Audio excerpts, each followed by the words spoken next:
Good morning, all. I'm Mark Turner from the Supply Chain Sustainability School. Uh, I'm joined this morning by Rosie, who's looking after all the technical bits to make sure that we get through this okay in the next hour, and also importantly by Cara Kennelly from VINCI Facilities, who we've been working with VINCI Facilities through the school for a long time now. Absolute leading organisation when it comes to social value. So we're particularly lucky and delighted to have Cara with us this morning. I'm just going to give it a few moments because it's always a bit hard for people to get logged on, and I can see numbers coming in still. So just if you'll just bear with me, maybe 2 minutes while a few more people join, and then we'll make a start. We won't miss anything because of that.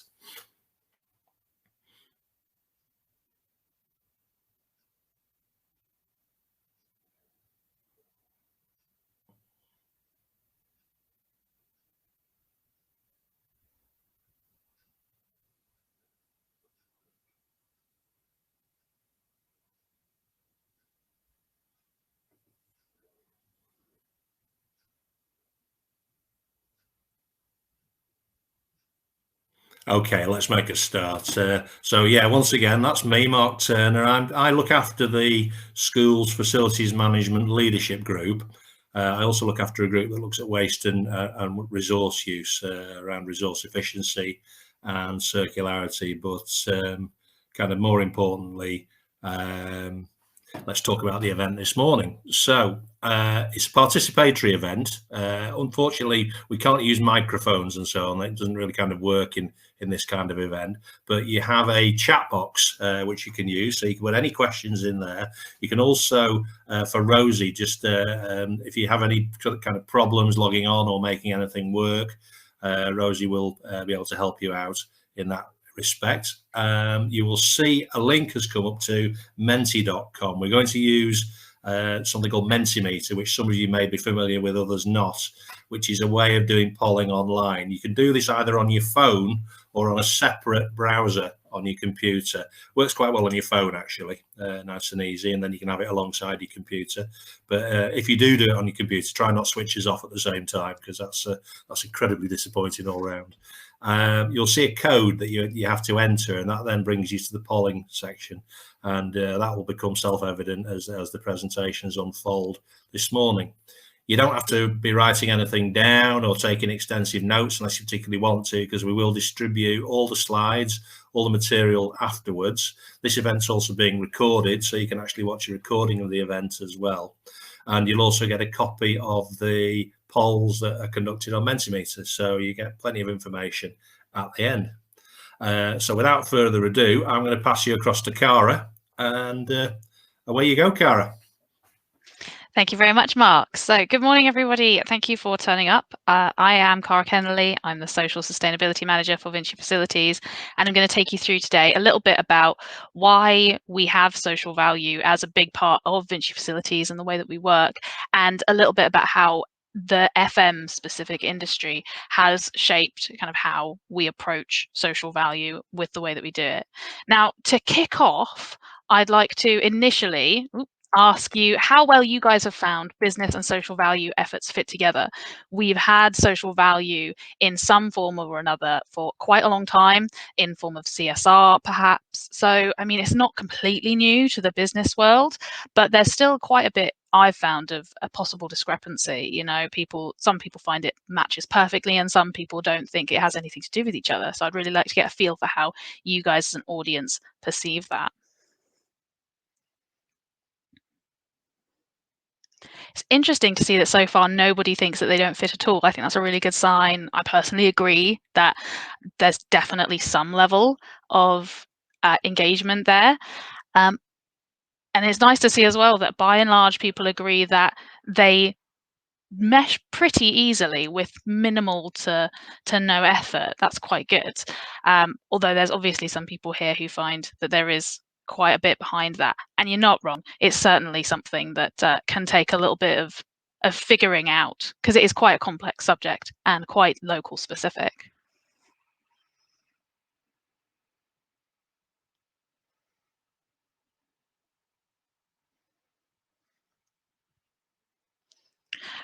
Brilliant. Well, that was really great. So thanks, guys, for giving me that insight. And I think that's a really good start point, that most of us find that it fits together pretty easily, or maybe not so easily, but definitely can be made to work together.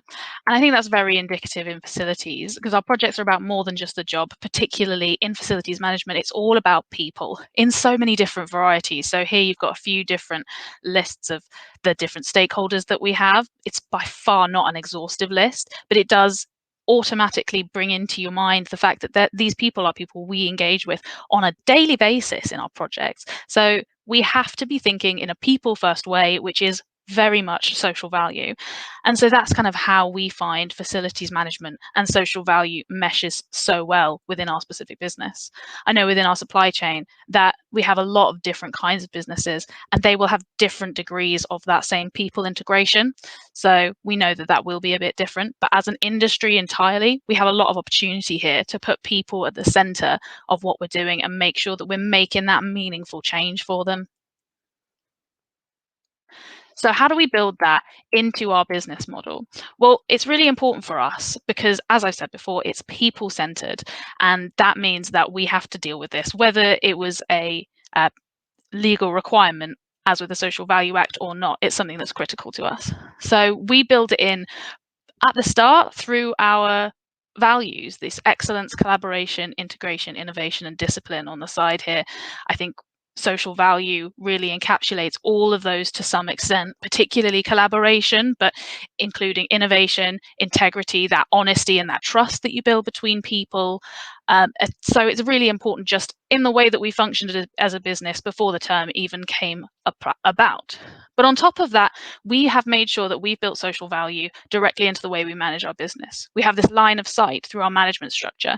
That means that all the way up to our managing directors, our senior management team, and down to the individuals, everybody is aware of how they play their part in improving not just the general social value that we deliver, but all of our business tactics. We put social value in exactly the same place that we put health and safety, in the same place that we put our commercial improvement management. All of that is handled in the same way, which means that we put quite a lot of impetus on it, and everybody has that empowered nature to be able to deliver what they want.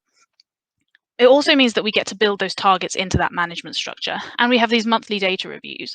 So everybody across the management team will look at the social value data and check that it's delivering what we want to deliver, that it's going in the right direction, that we are continuing to improve as a company and deliver to all of our stakeholder groups that are previously mentioned and many more, the things that we promised and that we should be delivering by just doing the right thing. And this requires a bought-in leadership. It's absolutely crucial because otherwise we could not embed it into the management structure.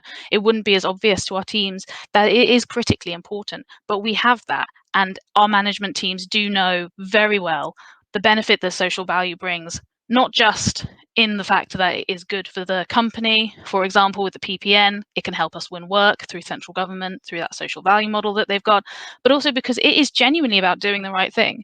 And our leadership team are 100% behind that. And this funnels its way down into concrete actions in all areas.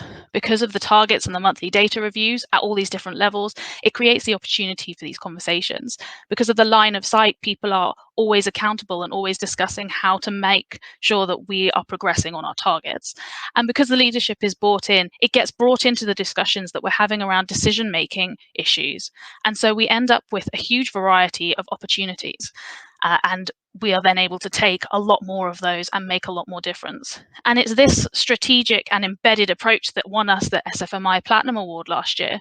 So it's clearly working, not just from our perspective, but from external perspectives as well. It's a very good way to build social value into the way that you do business naturally. So I've told you a little bit now about what social value looks like for VINCI Facilities and how we embed it, but what does it look like for you? We're going to give you a word cloud here. So I encourage you to just completely off of what you got. What does it mean to you? What does it mean to your business and your specific perspective of social value in the way that you work? Interesting that communication is in there so big, but there's a lot of different communities and peoples dotted about, which is good. Unsure, doubtful, I don't blame you. It's really complicated and it can be difficult to get a grasp on without a fair bit of thinking. So I completely understand that. New, yes, again, it is for a lot of people very new. Variable, yeah. Supply chain, I think this is, yeah, I think I would agree with all of this. I like as well the continual communication, engagement.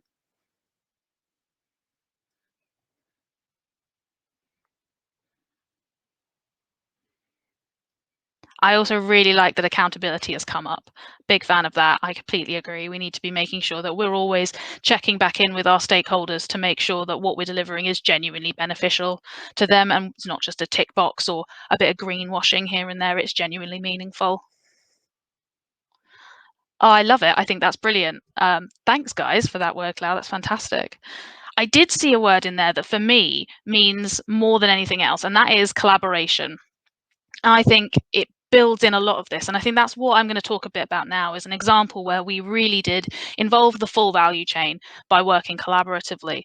Um, to start off with, Ministry of Justice, for us, they are a client. And I think that's where a lot of people start with their projects is the client. So we need to always be working around the fact that we are businesses and we do need to be sustainable financially and commercially as well as environmentally and socially. But so the Ministry of Justice, very similarly to facilities management, is a very people-centered organization. So we already had that overlay of interest in that regard, which gave us a really good footing. Above that, we know that the Ministry of Justice was really engaged in social value. For example, with the PPN 0620 and the new social value model, the Ministry of Justice has indicated that they will be putting a 20% weighting of social value in their tenders, which is double the weighting that's prescribed by the PPN. So we know already that they are pushing ahead quite substantially with what they want to do. But it also gave us an opportunity not just on the one contract, but across the span of works to really engage with what the Ministry of Justice was trying to achieve, what their key goals were, and how we as a supplier could help support that through the work that we're doing. Now, again, following that value chain down, we look towards our suppliers.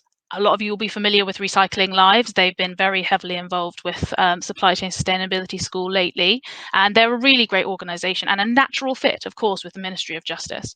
For those of you who don't know, Recycling Lives are a national waste contractor that help us by engaging with prisons and providing either academies in prisons or support for prison leavers. There's a variety of different ways in which they support the rehabilitation of ex-offenders and prison leavers, both prior to release and post-release. And they also have a charitable or social enterprise side of them as well as the commercial side. So they're really great as an organization to work with. And I would thoroughly recommend that you look into them if you haven't. They also provide a lot of really good data, which again feeds into kind of what we were doing. So they linked well with our client. They linked well with us as a business and what we were looking to achieve. But they weren't the place that we stopped within our supply chain. We looked at some of the smaller suppliers that we had on one particular site and we engaged them specifically. So we talked about opportunities perhaps to employ the residents on the site. This was a category D prison, so there were a bit more opportunities for that. We understand it's not the same in everywhere. But again, this is a case of considering your client, your suppliers, your circumstances, engaging everybody to develop the solution that's most suitable for what you're doing. So for us, we engaged with our electrical suppliers, our decorators, grounds workers, and we were able to find residents' employment in all of those areas, which then gave a really great opportunity for those residents, not only because employment provides money and that is beneficial to everybody in all ways, but also because these people were in prisons and otherwise didn't necessarily have a great deal to do with their time. So it provided a bit of structure, which then included well-being support through that. I actually had one person say to me, I was lucky enough to visit the site and speak to some of the people that we had employed through our supply chain. And he said that he felt like he was a monster when he'd been sent to prison, that the whole of society thought he was a monster and that he would never be able to rejoin society and be viewed as a human being again. But when he had that job, he felt like a person again and that he would be able to rejoin society and be valued. And that alone would have been enough, because it's all about that personal experience and making that change for these people. That was one of the most powerful things that I have probably seen in a very long time. And it was so easy. It was saved our supplier money because it was less expensive for them to employ somebody there. There was less risk because they didn't have to travel. So they were more likely to be on time. In fact, one of the employees actually had a higher degree of competency and skill in these areas, demonstrably so. So there was a lot of benefit there beyond the very obvious social value that was there. And so that's really important, again, to be integrating, as I've said, the full value chain and collaborating with all of the people that are there. But it doesn't even stop within the value chain. So you can see here 2 people. The one in the blue shirt actually worked for the MOJ. They mentioned in passing to our manager that they wanted to get some apiaries, which is another word for beehives, onto the site. The site had a little bit of green space that wasn't really used very much. It would have been perfect for a couple of beehives. There was also an RSPB site just over the side, so it would have helped with the ecological biodiversity benefit of that. And so there were a lot of opportunities there. And we just thought, okay, well, this is an idea. Let's run with it. Let's see what we can do. We knew that there were other contracts that we had that where people had put in apiaries and done a little bit of beehive management. So we asked around. We found out where the best place would be to buy the beehives, the bees, all of the associated equipment from. And we funded that and then helped them build the beehives on the site. Now, this on its own would have had the benefit of the biodiversity, but it wouldn't really have tied in. But luckily, when we engaged that member of staff again, they said, this is fantastic because now I can use these beehives to help train the residents that we were supporting through the employment with our supply chain, the residents that we were supporting through our general activities with the client and in the contract. And now they would have this opportunity to learn how to manage apiaries, which in and of itself is an interesting and quite useful skill. But in order to do that, you need to have really good stress management because bees respond to stress hormones in people and it makes them more excitable and therefore more likely to sting you. So in order to manage a beehive, you have to be really good at keeping yourself calm, even when you might be stressed. And that is an incredibly useful skill for everybody, but particularly when you're going through a transition, such as leaving prison and rejoining society. So again, we pulled all this information, all these strands together by talking and engaging to people, collaborating and bringing ideas together to continue to drive this people-first approach to social value. But it doesn't even end there. We were then able to also support a local charity, Combat to Coffee. They had a charity shop on site, which was a charity coffee shop, and they were already providing social value through that, partly to the veterans that they support, which is hence the name, Combat to Coffee. They support veterans, but also they were supporting the residents of the prison because they were able to come into the shop, buy a coffee through a specific mechanism that they'd built and feel a bit more like a person, like they were just popping down to the coffee shop with their friend like anybody might do on a Saturday morning. So we helped them by providing additional man hours to help finish some of the revamping that they were doing in the coffee shop, helping provide materials, which enabled them to open 2 months earlier than they might otherwise have been able to do, which gave more money to the charity, helped more of the residents feel like they were part of that normal process. So there was all this stuff all just comes together really easily just by getting involved, just by having the conversations with people. That's all it came down to. I'd like to reiterate that this was done not by somebody that had training in social value in any deep sense. I provide a little bit of training on how to use our measurement framework that I'll go into in a little bit more detail later every year, and I provide some very high level training, but the people on this project were just talking to people. That's all it took, right? Having a chat with the people that are in your stakeholder groups, collaborating and building those relationships so that you can seize those opportunities when they come. And that's what I mean by involving the full value chain, because once you get people involved, everyone is really keen to do social value. It's all about starting those conversations and having that chance. So how do we turn great examples like that and the general way that we build social value into our business into intent and action and data? Because that's ultimately how we need to then demonstrate improvement to our clients, to our supply chain, to our investors, to our teams, to all these other stakeholders that we need to ensure we have buy-in from to continue to act in these ways and to continue to increase the amount of benefit we drive. Another question for you. What is your perception of how you measure social value? Do you find it easy? Do you find it hard? Do you use internal tools, external tools? There'll be a little poll for you guys to take up now. You could help out for that, Rosie.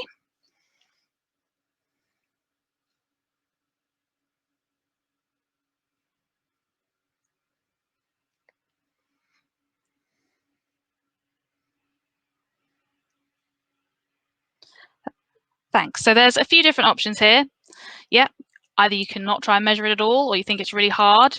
You can either find it simple because you use an external tool or an internal tool, or you treat it very much the same as other sustainability practices. I'm very aware that these are not the only options, and there are many other things that you might consider.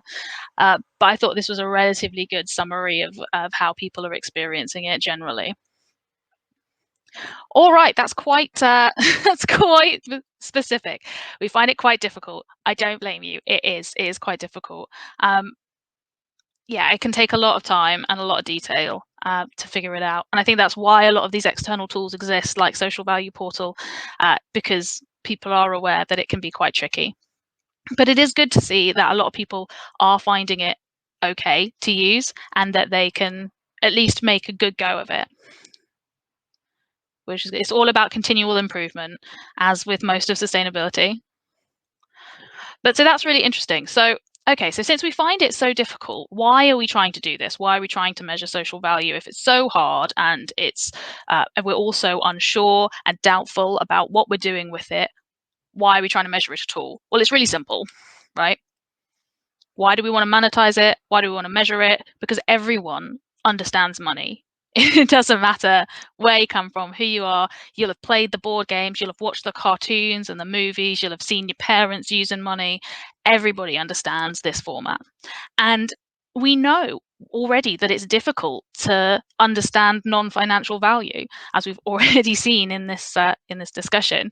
So this is why we're kind of bringing it in together, is because we see that it's important to be increasing social value, but we do understand that non-financial value is a tricky situation. But it's also important because it allows us to better bolster business cases. If we're trying to get maybe some extra funding to put an activity or initiative into place, if we can demonstrate the value in terms that other people understand, like money, then we're more likely to get the success of that business case. It also helps us manage medium, long-term projects because it provides a stable foundation from which we can take continuous measurements to track how we're doing against those targets. So that's it. There are really important reasons why we have the measurements in place, but it is definitely a continual improvement process where we are trying to get it better at every time. And we know that I don't think anybody across social value would say that they have it all organized and set out. Measurement as standard, that is the VINCI approach. And I think it's the approach of a few more people now that the social value is maturing a bit more as an industry. Now, the reason that we have measurement as standard is because we understand that it can't be based on the client. It can't be something that we expect other people to push for us. We have to, if we know it's the right thing to do, we have to push it ourselves. So we automatically record every social value, every contract social value delivery up to a certain above a certain cost level, where below it just there wouldn't be the right amount of people, unfortunately. But that's, again, it's all gaps that we're trying to close because this is a continual improvement process. So for VINCI Facilities, measurement as standard relies on a bespoke framework. This, we've been really lucky, again, pulling back to that buy-in from senior management, we've been given the resource to build a bespoke framework in line with Social Value UK, and we update this annually. Which is really important for us to make sure that we aren't relying on old or outdated science, that we're keeping abreast of what social value is meaning, and we keep updating it so that we're never reporting something that's inaccurate.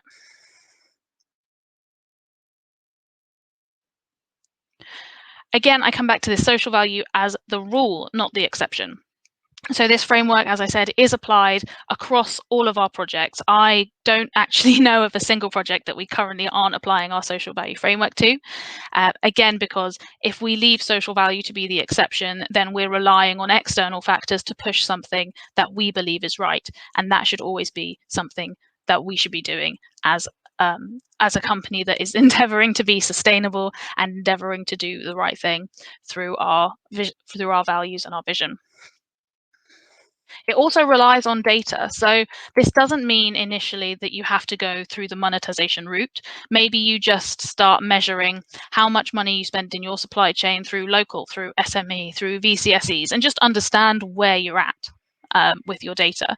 Maybe you understand how your employment works. Are there people that have been employed that were previously long-term unemployed, that were ex-offenders, that are veterans? All of these data points that can prove really useful and can be monetized at a later date if that's currently beyond capacity, which I, again, completely understand. But also that data, once we have it, although it's held centrally for quality purposes, it's accessible to all projects. And that's really important. We've had a few iterations of our framework, some of them which the data was only held by 1 or 2 people and had to be shared from that point out. And that didn't really give us the same level of empowerment that we were looking for.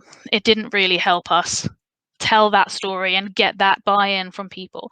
Having everybody have access to the project is really important in terms of data for social value so that people can see the benefit of what it is that they're doing every day.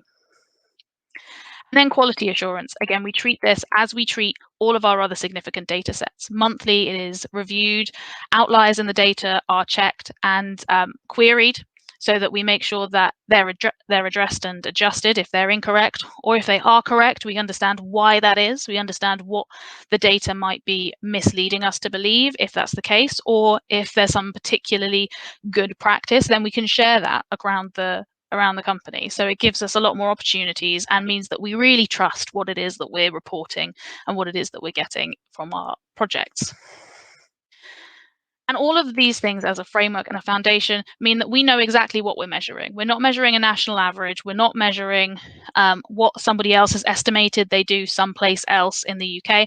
We're measuring exactly what we do. We're looking at our specific activities and we're able to understand them in quite a large amount of detail. And that makes it easier for us to manage and improve what we're doing and delivering on a project by project basis, as well as a company overall. It also means that we get locally relevant ideas. Social value is ultimately, as I've said, about the people. And the people don't live nationally, people live locally. They live within their village or their town, and they live their lives as those places dictate and as those places provide. So to understand that better, it's critical that it comes from people who live in, or at least work in those places. And so having those people who are project specific give us ideas and give us data from that perspective is really important so we can understand what we're doing. As I mentioned before, this all helps us empower our teams because they know that social value is the way that we're doing things, and that means that they're more able to go out and take opportunities that they see. They know that if they put something good into the framework, everyone's going to be able to look at it. Everyone's going to be able to see what they're doing, what they're achieving, and then they're going to be able to utilize that to improve their own situation, to improve the situations of future projects that they might work on, and they can really feel powerful in terms of implementing that change and that impact. And it also allows us to set really ambitious targets because we know exactly what we do, because we have buy-in from everybody across the teams, and because everybody feels empowered to make the change. We know that we can set ambitious targets that we can genuinely achieve, which is just critical in such an important time as we come out of COVID, as the world is starting to get back to some kind of normal, and people more than ever need support in all the ways that they can achieve it. And so the more ambitious we can be with our targets, the more support we can deliver to these people, the better, not only for VINCI and our value chain, but for society at large. It also means when we have measurement as standard and have all of these frameworks, that we can provide these brilliant infographics like this. I am at heart a data person. I love information. And so this might be a bit number heavy for some people, but I just cannot get over how much our staff have achieved in 2020. I'm so proud of them. And I'm so proud that we get to be able to share that with everybody and improve every year on what we're doing and what we're delivering.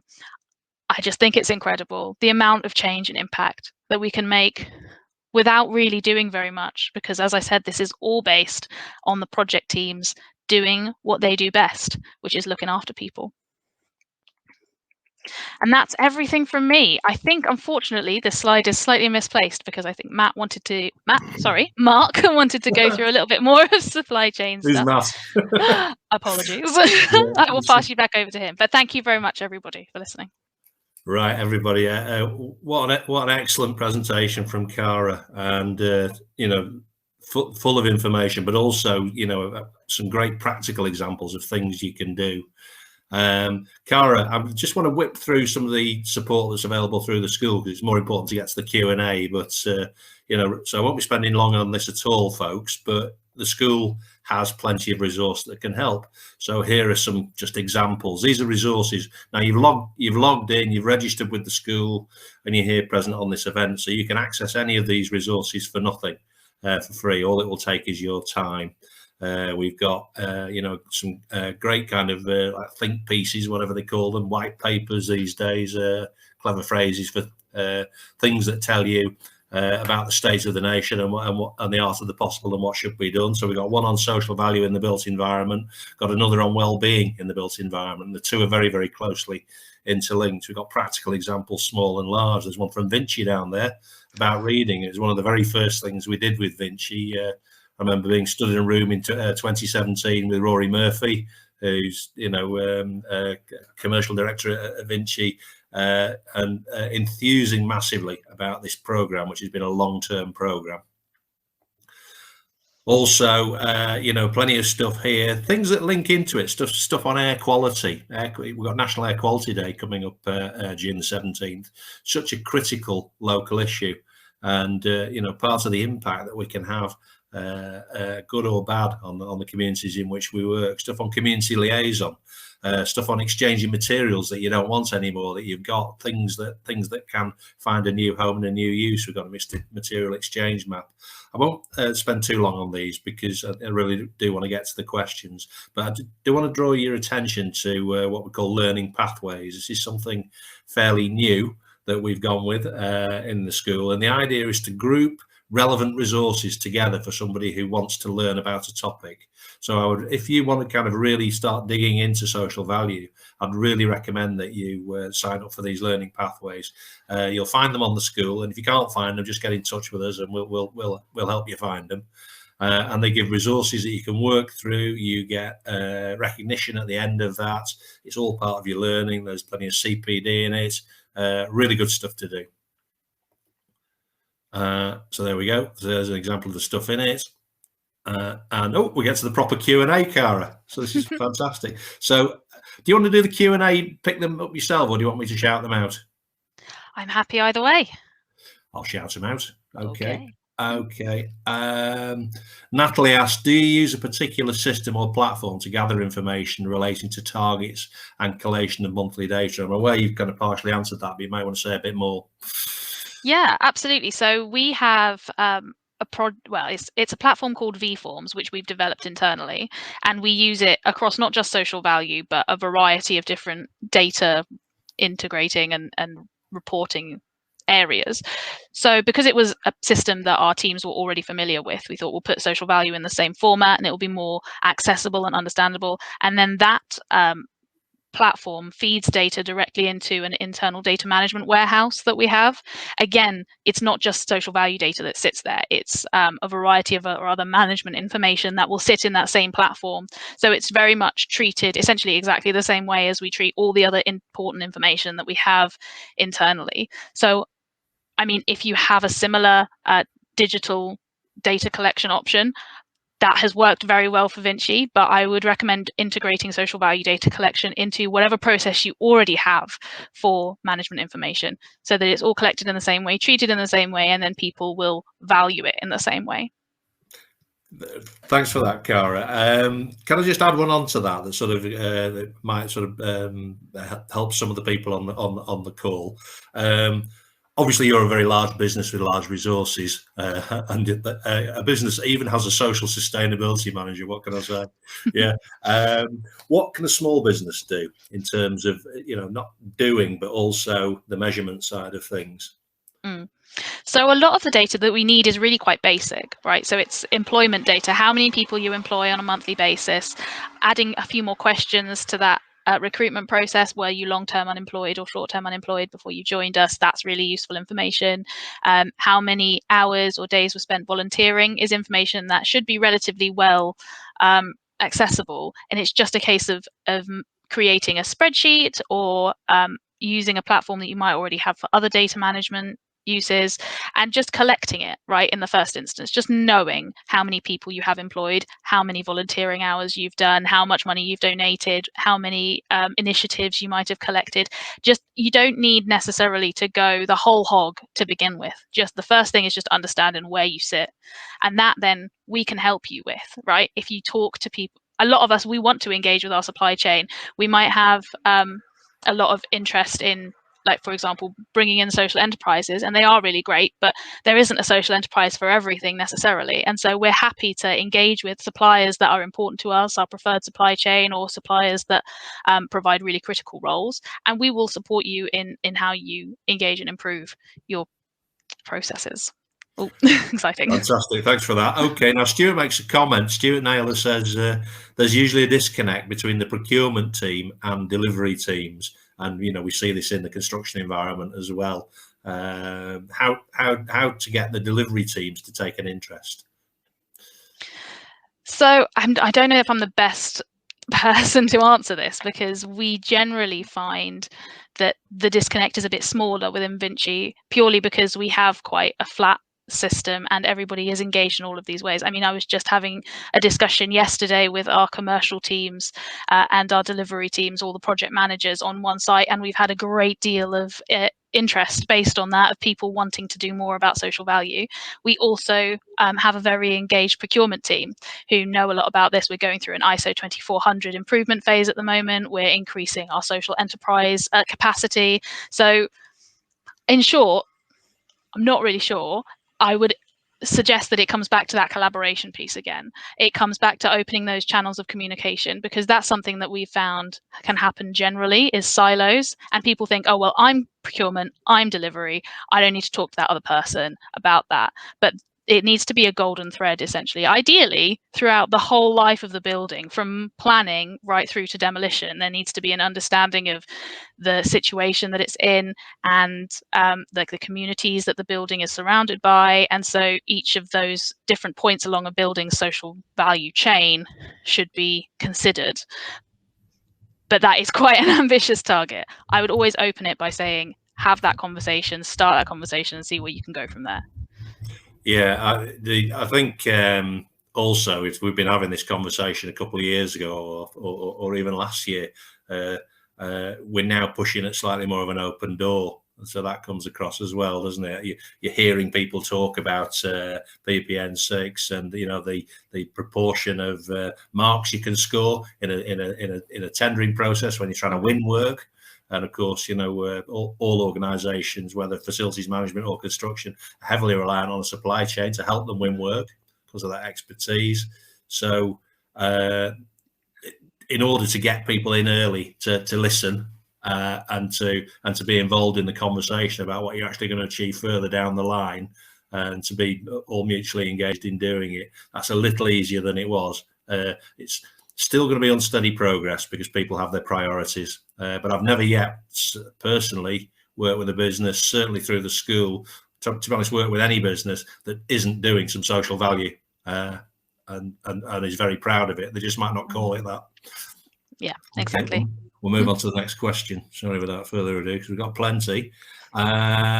Katerina was asking what tool do you use, and I think you've kind of identified that you've got your own bespoke kind of process. But Katerina mentions national TOMs, and then she says, what specific targets have you set as a business? But also, tie into that, what do you do if a client wants things in a different format to the format you produce? So a question in 3 parts. We do use TOMs. Essentially, the way that our bespoke framework works is that we will take the bits that are relevant for other people. So TOMs, hacked, other specific like academic papers that might have been written on things that are particularly relevant for us. We use information from our employee engagement survey to support our employment social value delivery. So that's kind of how we pull in the numbers that are relevant to us from a variety of different sources.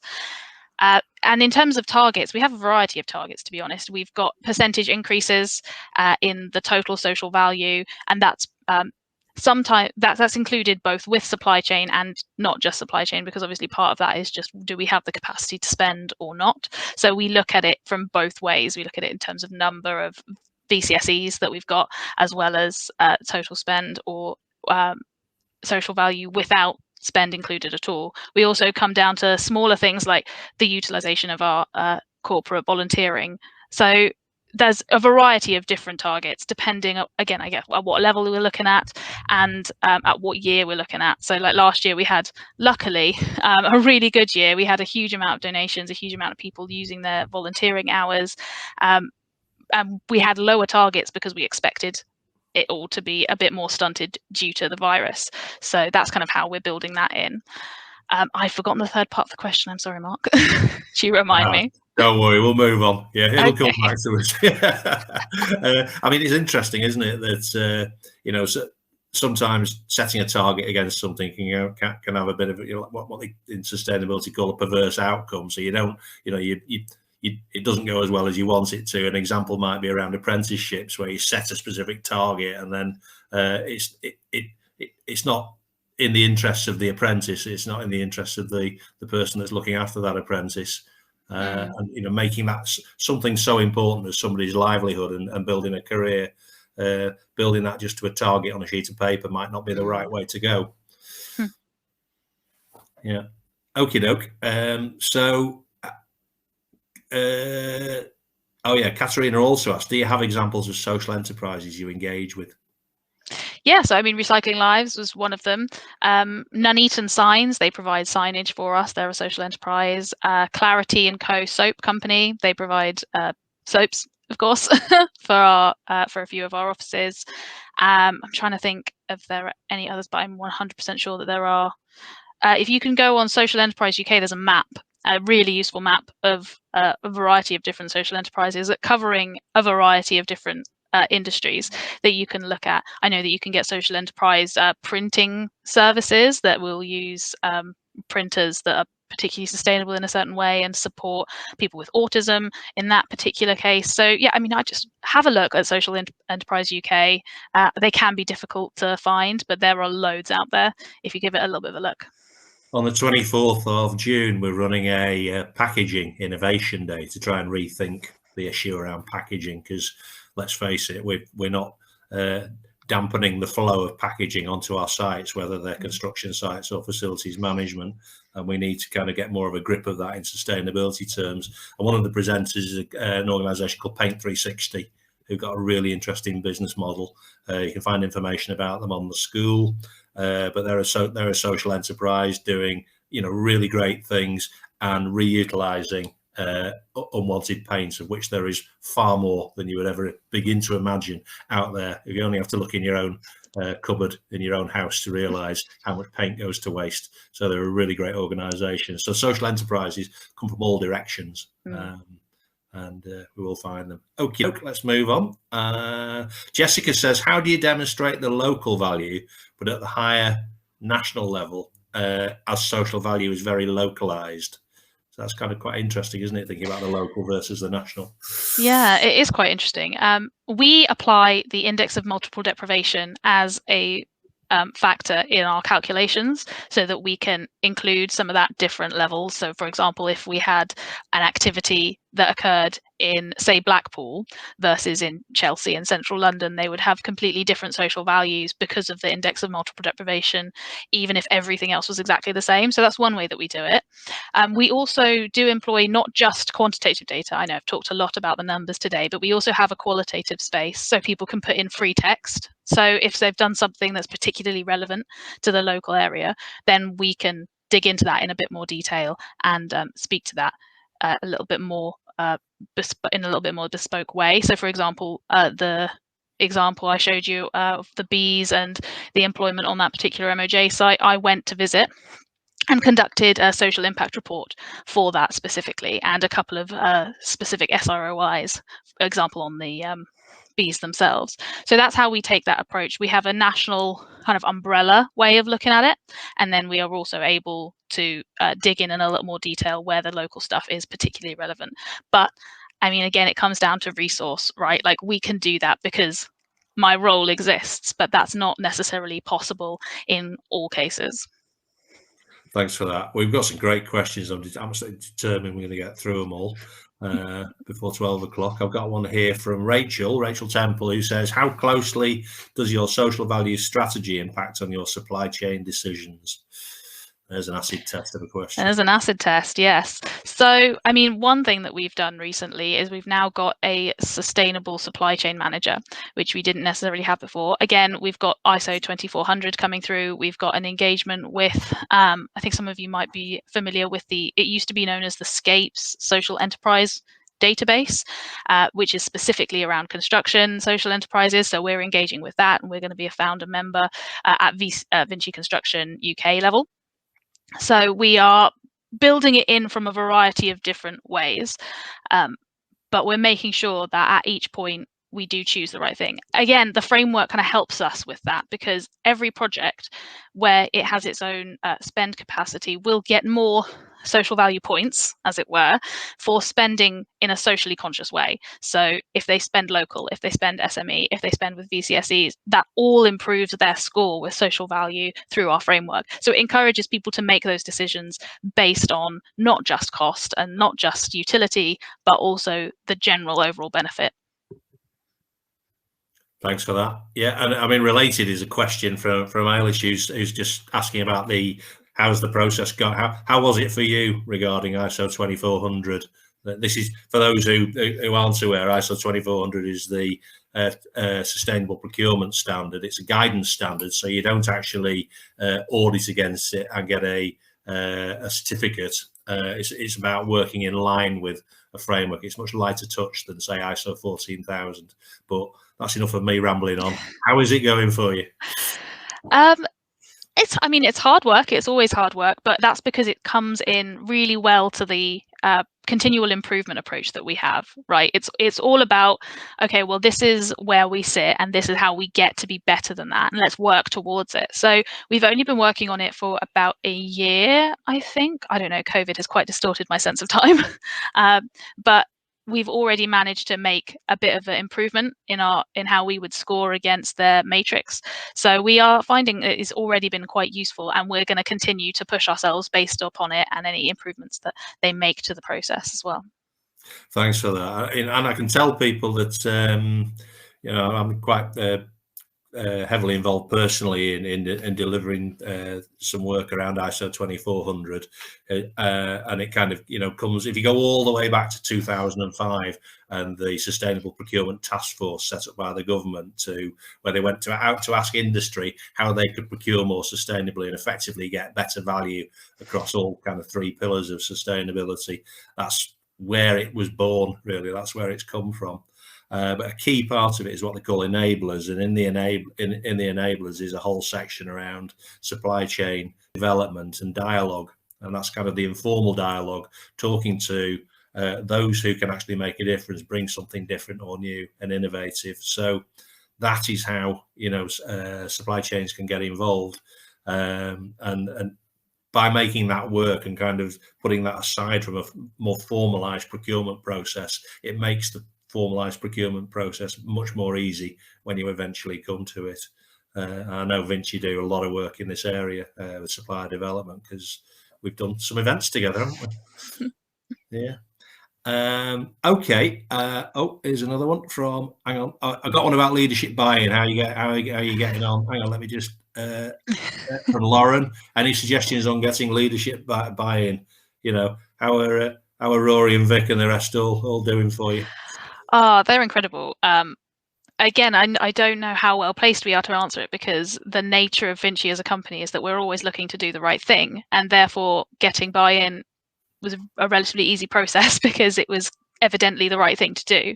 In terms of wider buy-in, and maybe people that might have had more of a commercial slant on it or might not have seen the value of it as immediately as our leadership team, it's all about demonstrating the value. And I think the PPN has really, really helped. So PPN 06 and the social value model that goes along with that has really, really helped with that argument, because it becomes very obvious that without social value, you're not going to win work. You're just not going to survive as well as a company, particularly when you're in an industry that has a lot of work with the central government, but also with local government and increasingly private companies. They're looking to demonstrate social value as well.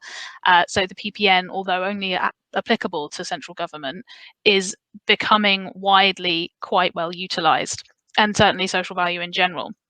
So I would take that approach maybe first, and also look, there's loads of different resources out there that demonstrate the benefit, not just in a winning work capacity, but also when you have more social value, you have a more engaged workforce and therefore a more productive workforce. So that's another benefit that you can have. It can save you and the general society money by, for example, when we employed prison residents through our supply chain, that cost less money to our supply chain than if they had employed from outside of the prison residency.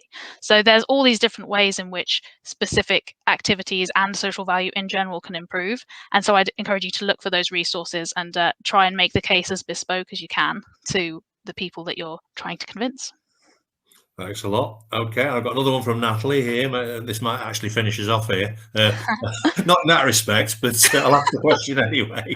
Natalie says, how does the purchase of goods and items locally integrate with the onboarding of suppliers and management of risk in the supply chain for the group? So this is that balance, isn't it, about diversifying your supply chain, trying to shop local, trying to support local businesses and small businesses and SMEs.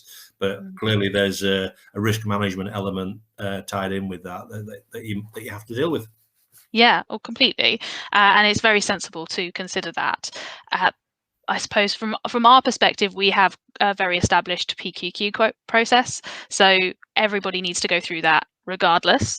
And that's how we protect ourselves by and large, is because if you don't meet minimum standards, then you can't get in. That being said, those minimum standards aren't prohibitive. They aren't, they protect us without excluding people that might be able to help us out. I mean, again, it's an ongoing improvement process. So when we identify that, okay, well, we would like to bring this particular supplier on board, but they don't match this PQQ risk prevention process, then we think, okay, well, why is that? Is there a way we can work around that? How important is it that we spend this particular amount of money, for example? Is there an area where we could make more difference? And should we be focusing there instead, perhaps, and maybe not worrying about the risk with a slightly smaller option? So it's, you really hit the nail on the head there, Mark. It's all about balance, right? And taking each individual case as it comes. Thanks a lot, Cara. And I reckon that we've answered every question. So all I'll say there now is, do you have any kind of closing comments you want to make? Anything that, you know, you've heard the tone of the questions, and they kind of a real good broad group, I think, and looking at all sides of the problem. Anything else to say in summing up? Only that I'm very hopeful. I think, again, from the fact that we've got such a diverse amount of perspectives here, and the questions, while challenging, I think we're all generally quite optimistic. It felt like they were asking for solutions and not saying here are problems and we can't get over it. So I think that the more that we speak to each other, the more that we engage with the stakeholders that we're working with, the more that we go along this value chain, there's tons of opportunity here. And I hope that if any of you are in the Vinci value chain, that we hear from you very soon. Cara, I should spare your embarrassment, but you're getting some fantastic feedback here. Thank you, Mark. Okay. So thanks for the feedback, folks. You will get a formal opportunity to give us feedback. And, I say this on every one of these that we do, but we've been doing this now for, I don't know, 14, 15 months. You're probably very familiar with my back kitchen, and you're getting more familiar with Cara's lampshade.